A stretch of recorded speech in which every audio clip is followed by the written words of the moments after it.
सूफिया फरमाते हैं कि जिस इलाके, जिस गोट, जिस शहर में बंदे को गुनाहों में पड़ जाने का पक्का अंदेशा हो, क्या हो? सूफिया फरमाते हैं जिस गोट, जिस इलाके, जिस शहर में बंदे को गुनाहों में पड़ जाने का पक्का अंदेशा हो, अपने दीन पर कायम रहने का यकीन ना हो कि मैं अगर यहां पर रहा तो मैं दीन पे कायम नहीं रहूंगा, तो सूफिया फरमाते हैं उस इलाके को छोड़ दो, उस जगह से क्या तुम हिजरत करके चले जाओ।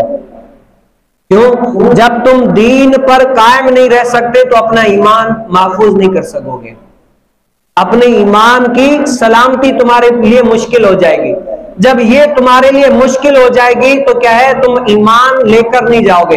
इससे अच्छा है कई नेक बंदों की सोहबत में जाओ, वो इलाका ही छोड़ दो, वो गोट ही छोड़ दो।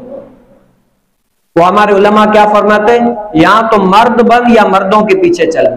मर्द बनने से मुराद क्या है, या तो दीनदार बन या दीनदारों के पीछे चल, या तो खुद ऐसा दीनदार बन के दिखा ताकि लोग तुम्हारे पीछे चले।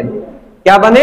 या तो खुद ऐसा अपने ऊपर दीन नाफिज कर, ऐसा दीन पर अमल कर ताकि लोग तुम्हारे पास क्या है, तुम्हारी तरफ आए, दीन से तुमसे हासिल करें, तुम उनके रहबर बन जाओ दीन के हवाले से।